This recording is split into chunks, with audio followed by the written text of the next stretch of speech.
Continuamos en Ciudadanos. Vamos a dialogar ahora con Roberto Baradel, secretario general del SUTEBA de la provincia de Buenos Aires. Y ya te damos los buenos días. Roberto, gracias por atendernos. ¿Cómo estás? ¿Qué tal? Buenos días. Un gusto nuevamente verlos. Bueno, Roberto, la misma pregunta que le hicimos a todos esta semana, pero en el caso de ustedes, con especial atención. ¿Deben volver las clases presenciales a la Argentina, sí o no? Mira, no hay ninguna duda que las clases presenciales son una necesidad, que la virtualidad no reemplaza el marco de la presencialidad, de la vinculación del docente directa con el estudiante, no hay ninguna duda. Pero hay que decir también que se hicieron muchísimos esfuerzos, están haciendo, en cuanto a la continuidad pedagógica de los docentes, inclusive con sobrecarga laboral, muchas veces no en las mejores condiciones. Hicimos una encuesta hace poco, hace 2 meses aproximadamente, que da que el 42% de los docentes tiene computadora de uso personal como herramienta de trabajo. El resto tiene dispositivos, pero de uso compartido. O solamente el 36% cuenta con un espacio adecuado para dar clases. El resto da clases en la casa, pero de uso compartido, la sobrecarga laboral, la entrega de alimentos en las escuelas, de cuadernillos. Se ha hecho un esfuerzo muy grande, pero lo que queda claro es que la virtualidad no reemplaza la presencialidad, y que la presencialidad es una necesidad muy importante, inclusive en chicos que perdieron vinculación o en los chicos que están egresando este año de la escuela, fundamentalmente el tema de la escuela secundaria, porque no hay posibilidad de articulación con el próximo ciclo lectivo. Ahora, lo que hay que decir, que esa presencialidad primero tiene que estar determinada, si lo permite, la situación sanitaria y epidemiológica. Lo primero que tienen que plantear eso son el ministro de Salud a nivel nacional, los ministros de salud de las provincias, y es más, también hay que hacer consulta con los secretarios de salud de los municipios, cómo es la situación en cada uno de los lugares. Entonces, primera cuestión, que es una cuestión sanitaria, que tenemos que tener mucho cuidado y mucha prevención. Si hay una decisión en el sentido que están dadas las condiciones, bueno, se tienen que activar los protocolos. ¿Qué significan los protocolos? Distanciamiento, menor cantidad de chicos, qué grupos, como decíamos antes, donde hay que enfocar y demás, es eso, pero no es que nosotros nos negamos porque no queremos tener clases presenciales, al contrario, lo que pasa es que hay que tener en cuenta las condiciones sanitarias. Sí, ahí voy a comentarte, en realidad hubo el exministro de Educación bonaerense, Finocchiaro, fue el que instaló que CETERA se opone al comienzo de clases con una clara intencionalidad política, porque bueno, estuvo el Consejo Federal de Educación y en realidad se oponen muchos gobernadores al reinicio de clases, porque justamente por ejemplo, por una cuestión sanitaria, incluso hubo un pase de facturas en algunas provincias que no quieren iniciar porque no tienen la infraestructura adecuada, por ejemplo, para un reinicio de clases. ¿Cómo crees que podría arrancar, cómo se podría manejar la provincia de Buenos Aires, que es compleja, con zonas que están en semáforo en rojo, pero en otras que realmente se podría estar en verde o amarillo? Bueno, tendremos que escuchar a Goyán primero, que es lo que se termina finalmente resolviendo en el marco de los ministros de Salud y en el Consejo Federal. Hoy nos convocaron al Consejo Federal de Educación 4:30 de la tarde para asistir a esa reunión. Veremos cómo se estableció. Yo quiero escuchar a las autoridades de salud, a los ministros, a Daniel Goyán o a Kreplak en la provincia de Buenos Aires. La provincia la semana pasada lanzó un programa. Yo quiero aclarar esto. No tendría que ser el tema de la pandemia, la educación, y el tema de la salud en particular. Después discutamos todos los temas. Un tema en el que nosotros nos tenemos que parar a ver, intentar sacar tajada política. Lo de Finocchiaro, la verdad, lo dejo de lado, porque yo me gustaría que Finocchiaro explique por qué interrumpieron el Plan Conectar Igualdad, o por qué no nos llevaron el apunte en la provincia de Buenos Aires cuando estábamos en conflictos, ¿verdad? Pero le decíamos, hagamos un paraguas, un paréntesis por el tema de infraestructura, nunca nos recibieron y después terminó explotando la Escuela 49. Tendría mucho que explicar. Ahora, no quiero ponerme en esa cuestión. ¿Por qué? A ver, en la Ciudad de La Plata, el intendente es de Juntos por el Cambio. Yo hace unos meses me senté con el intendente, establecimos un convenio, le cedí le cedimos los docentes, no yo, los docentes, el hotel del SUTEBA que está en la Ciudad de La Plata frente a la Dirección General de Cultura y Educación, para que lleven ahí, para que sea utilizado ese hotel, que aparte es un hotel muy lindo de primer nivel, que sea utilizado para la utilización de casos para que no colapsara el sistema de salud. Y lo firmamos con el intendente, y una articulación entre el intendente, el sindicato, inclusive el Ministerio de Salud, de todos juntos poner el hombro y el esfuerzo para poder salir, enfrentar esta pandemia. Y yo creo que en el tema educativo tiene que ser lo mismo. Llevo al tema salarial, salimos un poquito de la pandemia. Estuvieron pidiendo muchos gremios docentes que el piso de la negociación estuviera cerca del 35%, debido a la gran pérdida de poder adquisitivo que ha habido. ¿Cómo están las negociaciones? Bueno, ustedes saben que nosotros sí tuvimos una paritaria en el primer semestre. La paritaria nuestra fue en promedio, el salario más bajo fue el 16,7, el promedio fue 17,5 en las categorías, el semestre. Ahora estamos discutiendo el otro semestre. La provincia había hecho una propuesta para el primer trimestre, le dijimos que queríamos una propuesta para todo el semestre. Estamos esperando que la provincia nos conteste sobre el tema de la propuesta. Y por supuesto que no solamente queremos estar empatados a la inflación, sino queremos ir recuperando salario. Es verdad que estamos en el marco de una pandemia y demás, pero creemos que la posibilidad, por lo menos el primer semestre, se dio de esa manera. Queremos terminar el año estando algunos puntos arriba de la inflación. Vamos a ver hasta dónde llegamos en el tema de la discusión con el tema del gobierno. Vos dijiste recién que están esperando que la provincia les conteste la propuesta. ¿Cuál es la propuesta de ustedes? Una propuesta que sea semestral, claro. ¿Pero cuánto piden? No, por eso nosotros creemos que...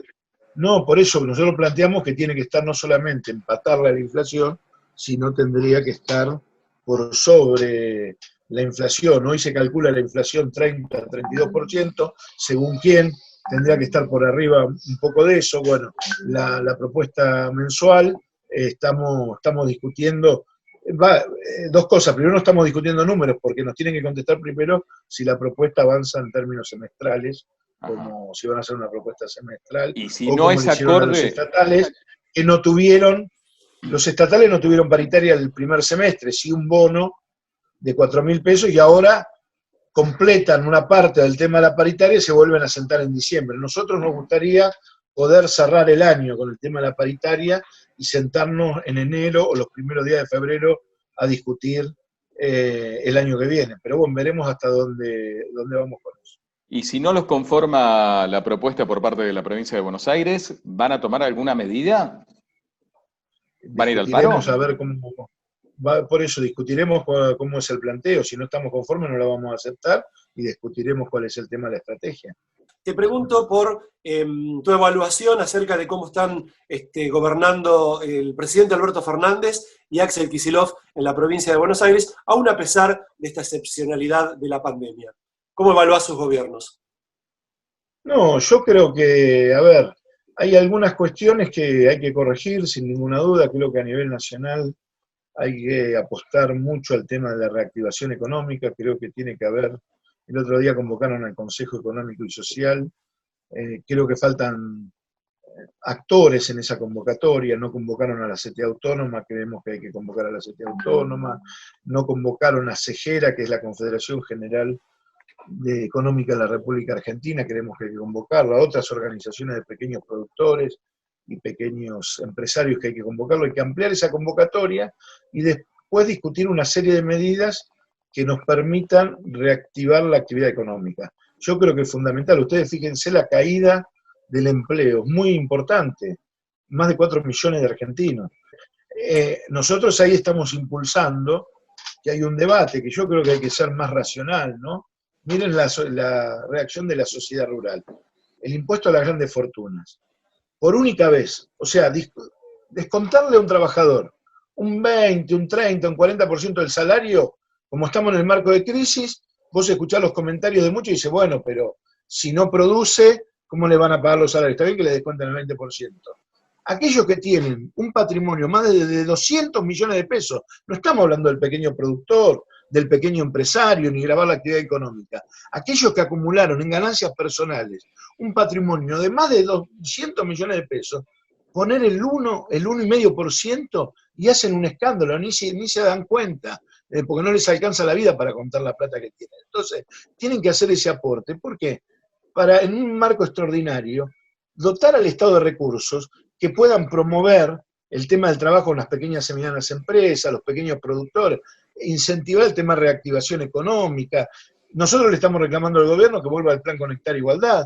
Se necesita comprar computadoras ¿Sabés lo que pasa? para Que los chicos, para los docentes. Roberto, ¿sabes lo que pasa? Que si el propio Estado no da una señal de bajándose los sueldos, yo sé que es simbólico, ¿no? Porque no representa nada, pero diputados, ministros, senadores, presidentes, deberían bajarse los sueldos y no que el privado haga el esfuerzo. Vos decís, el impuesto a la riqueza, 200 millones de pesos. No estamos 200 millones de privado. pesos, ¿sabés qué se toma? ¿Sabés qué se toma? Todo, el valor de la tierra, en una empresa, el valor de la propiedad, el valor de lo que tiene. Cuando vos haces una declaración de ganancias, es el todo. Y muchas veces, el dueño de un campo que tiene 200 millones de pesos, el campo vale eso. Sí, pero yo creo que 200 millones de pesos, con todo respeto, podemos disentir seguramente, el 1,5% no le afecta ni el patrimonio, ni va para atrás con la producción. Sí, pero siempre sale del mismo bolsillo. Y el Estado nunca se achica. Es un aporte extraordinario, no, pero siempre sale del mismo bolsillo, no. Vos fijate, hay que dar un debate en la Argentina, porque eso que sale siempre del mismo bolsillo, muchos de esos que acumularon 200 millones de pesos, más de 200 que están vinculados a la obra pública o a monopolios en la Argentina, sí lo sacaron del mismo bolsillo, que es la articulación con el tema del Estado, o el tema del endeudamiento para la fuga de capitales, si querés, para la transferencia de capitales al exterior. Entonces, después dicen la Argentina, en términos impositivos, el país que más cobra impuestos. No, miren, la Argentina, yo creo que hay que pensar una reforma tributaria para desahogar al comerciante, al pequeño productor, al pequeño empresario, inclusive los impuestos al consumo, pero gravar a los sectores de mayor capacidad contributiva, que acá se pagan menos impuestos, acá en la Argentina, de todos esos sectores, que en Europa. Cuando Angela, pero hay que dar un debate serio en eso. No, pero está bien, pero traer los números. También para cuando Angela Merkel le pregunta a Alberto Fernández, Angela Merkel no es, precisamente no se la puede tildar de ni kirchnerista, ni socialista, ni comunista.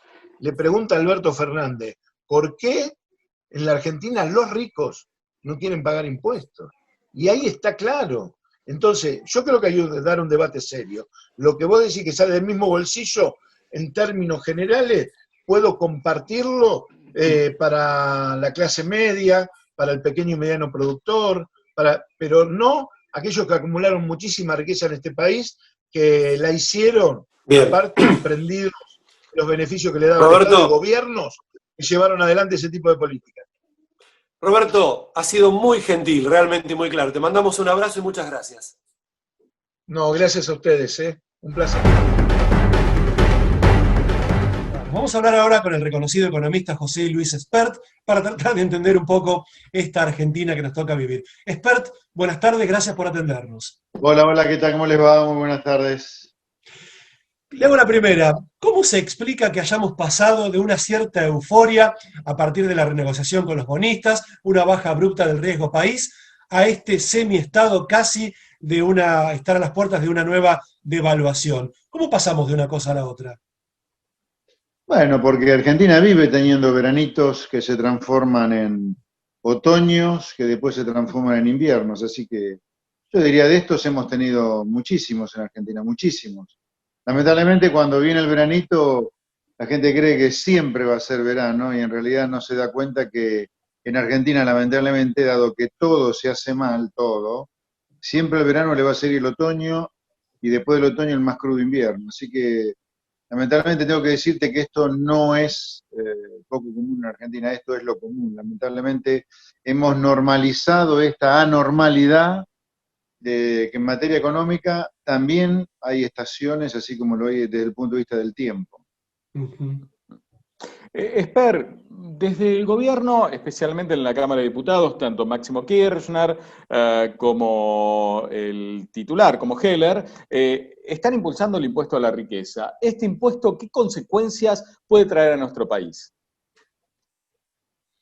A ver, la primera cosa que denota el impuesto a la riqueza es lo impresentable que es nuestra clase política, ¿no? O sea, si el argumento para crear un impuesto nuevo es fortificar el sistema de salud, proveer a los test para poder testear de manera más intensa de lo poco y nada que se está haciendo ahora, yo diría, tuvieron una oportunidad histórica los políticos para que durante estos 6 meses de encierro, por lo menos la parte del Estado que no trabajaba, la verdad que podrían haber hecho una cosa completamente diferente y transitoriamente al menos bajar el gasto público de toda la administración pública, de todos los niveles, de la parte que no funcionaba, ¿no? Así que es lo de siempre hay un argumento para subir impuestos, eso como concepto. La segunda cosa que le diría es, esto va a agravar a prácticamente el 100% de todas las explotaciones agropecuarias del país, porque es muy difícil que una explotación agropecuaria del país no esté por debajo del mínimo no imponible de este impuesto, lo cual vamos a agregar un nuevo gravamen al campo, ya sería el cuarto gravamen sobre la tierra, porque esto va a gravar la tierra, en algunos casos el campo ya paga bienes personales, paga siempre el inmobiliario rural, y también en muchos municipios en la provincia de Buenos Aires se paga lo que se llama red vial, que supuestamente es para el mantenimiento de los caminos, pero, en realidad es un nuevo impuesto que se cobra sobre la cantidad de hectáreas que tiene una propiedad agropecuaria. Así que esto va a generar un nuevo desincentivo a invertir y producir en Argentina. No tiene mucho que ver, digo, el tema de esta situación excepcional que está viviendo el mundo, ya no la Argentina, el mundo, que es la pandemia, porque digo, usted, por ejemplo, usted fue candidato a presidente, ¿verdad? En su plan de gobierno, ¿tenía previsto un plan para enfrentar una pandemia? No, claro que no, obviamente que no. Y entonces... ¿Qué me quiere decir con eso? No entiendo. Lo que le quiero decir es que todas estas cuestiones que usted plantea y estos defectos en la marcha del gobierno y demás, digo, ¿en qué medida están condicionados por este fenómeno mundial que es la pandemia? Porque pareciera como que... ningún programa de gobierno, por más serio que sea... Para la crítica opositora, para la crítica de muchos sectores de la oposición, pareciera que no hubo pandemia, que no hay pandemia. Eso me refiero. Ah, bueno, eso es otra cosa. Ningún programa de gobierno de ningún país del mundo, por más serio que sea el partido, va a tener en el programa de gobierno para una elección, que es el año siguiente o el mismo año, qué va a hacer frente a una pandemia. ¿No? ¿Ok? Así que nosotros en ese sentido, ninguno de los partidos de la Argentina, ni siquiera el partido de gobierno, con todo el derecho del mundo, con toda la razón del mundo, tenía dentro de su plataforma electoral un programa para enfrentar una pandemia. Ahora, cuando Argentina recibe al coronavirus, ya había noticias de cómo los países estaban enfrentando el coronavirus en el mundo. La primera cosa es que las cuarentenas para todo el mundo duren lo menos posible, lo cual es razonable porque cuanto más tiempo la gente pase encerrada en su casa sin poder ir a trabajar, más chances hay de que se termine fundiendo. Por lo tanto, lo que hay que hacer es que las cuarentenas para todos y todas, digamos, duren la menor cantidad de tiempo posible. La segunda cosa, mientras dura la cuarentena para todo el mundo, la primera etapa de la cuarentena, los gobiernos tienen que hacer test de manera masiva para saber bien dónde están los contagios. Segundo, armar un ejército de rastreadores de los contactos de los contagiados. Y en tercer lugar, fortificar el sistema de salud. Nada de esto ha ocurrido en Argentina, al punto de que más de 6 meses después de lanzada la primera versión de la cuarentena, sigue sin testearse prácticamente a nadie, comparado con lo que debería estar testeándose 6 meses después. El sistema de salud, los ministros de salud nos dicen que están al borde del colapso, y estamos frente al peor de los escenarios, con una explosión de contagios, explosión de muertes y con el país económicamente destruido.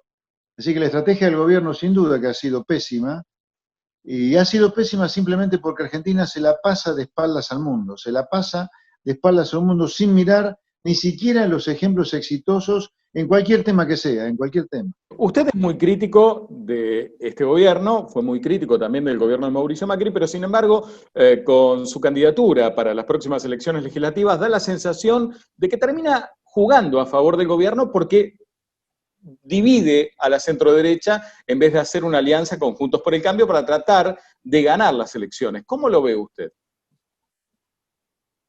No, a ver, nosotros no tenemos nada que ver, digamos, si tuviéramos algo que ver con Juntos por el Cambio, si hubiera un núcleo de coincidencia gigantesca, y yo fuera por afuera de Juntos por el Cambio, bueno, esa crítica la consideraría, o podría ponérmela a evaluar. Che, la pucha, si coincidimos en un 70-80% de las cosas que hay que hacer en Argentina, ir por afuera luce como medio egoísta, ¿no? Poco solidario para con el país. Eso bajo el supuesto que el enemigo a derrotar es el kirchnerismo, y yo estoy de acuerdo con eso.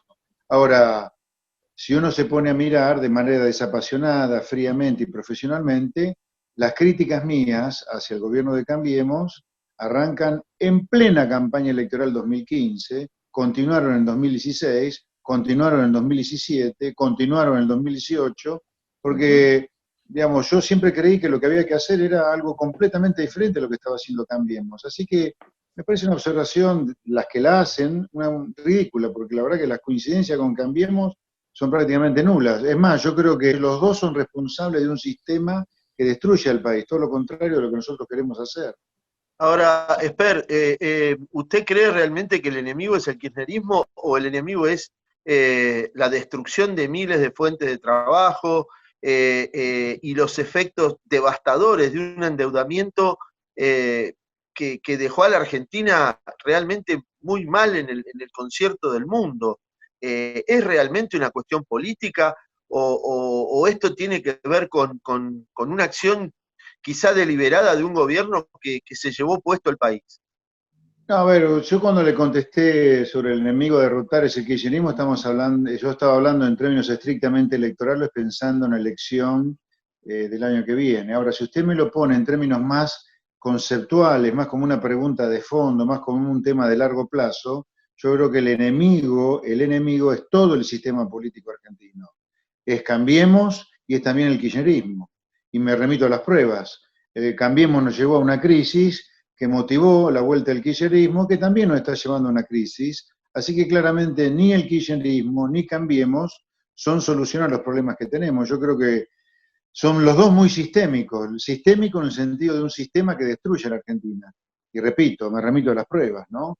De la mano de la discusión, de la vieja discusión civiles militares, peronistas radicales, ahora actualizada por cambiemitas kirchneristas, Argentina pasó de no tener pobres a tener la mitad de la población pobre, de no tener villamiserias a tener 4 millones de personas viviendo en villas, de no tener inseguridad, que nos maten por la calle por un celular, de no tener droga a tener alta producción, consumo y distribución de droga, y de todo ese sistema de destrucción de la Argentina, los dos partidos, yo creo que Cambiemos en la nueva versión del viejo peronismo el kirchnerismo es la nueva versión del viejo peronismo y Cambiemos una versión del radicalismo, y nunca de esa discusión radicales peronistas ha surgido solución para el país, sino todo lo contrario. A ver, lo que nosotros hacemos es proponer una cosa muy práctica, y no crea que nuestra discusión es muy desde la ética filosófica, sino qué funciona en el mundo, qué es lo que no funciona en el mundo.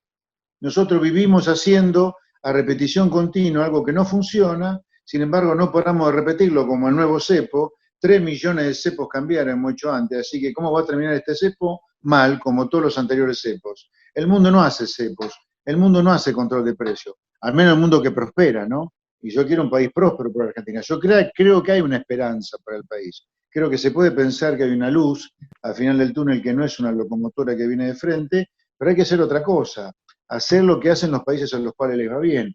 Y los países a los cuales les va bien, hay 3 o 4 cosas que lo consideran como parte de la ley de gravedad, no la discuten.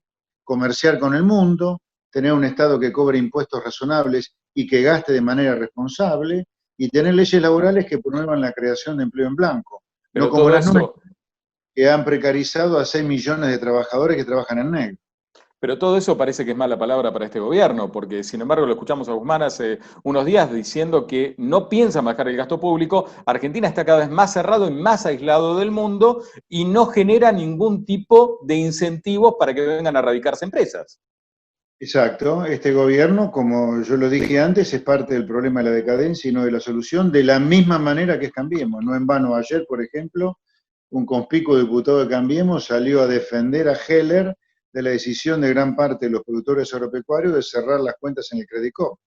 ¿Por qué los productores agropecuarios no pueden cerrar la cuenta en un banco? ¿Dónde está la libertad? ¿Por qué no?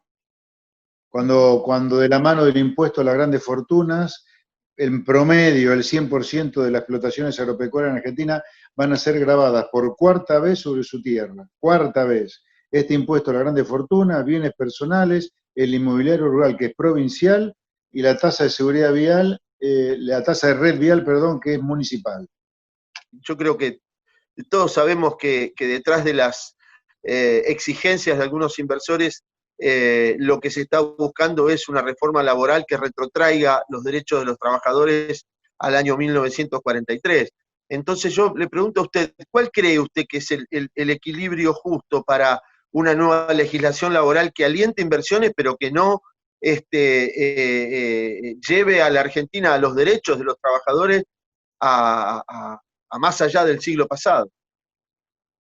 Bueno, a ver, cuando las leyes laborales argentinas fueron las de mediados del siglo pasado, o sea, cuando Perón incorpora la Carta del Laburo de Mussolini a las leyes laborales, yo creo que ¿quién podría discutir en ese momento la razonabilidad de esas leyes? ¿Por qué no? En ese momento, yo diría, había un consenso sobre que esas cosas podían hacer bien. Ahora, 80 años después, y viendo más que nada, no tanto la cantidad de años, sino los resultados que han tenido esas leyes laborales, me parece que no hay duda que hay que cambiarlas a todas. Es necesario, para que se respeten los derechos del trabajador, el unicato sindical, o sea que el único sindicato que tenga personería gremial sea el más representativo. ¿Por qué no tenemos democracia sindical?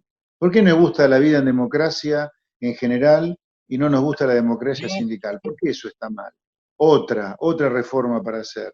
¿Por qué los secretarios generales de un gremio con la cláusula de la ultraactividad se pueden entronizar durante medio siglo, como están en promedio los secretarios generales de algunos gremios?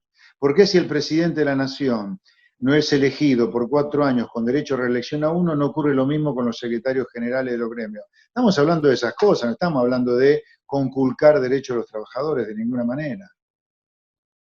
Expert, ha sido muy claro y muy amable. Gracias por habernos atendido y participar de Ciudadanos. No, por nada, un placer a ustedes. Muy buenas tardes. Chao. Que tenga buenas tardes. Gracias,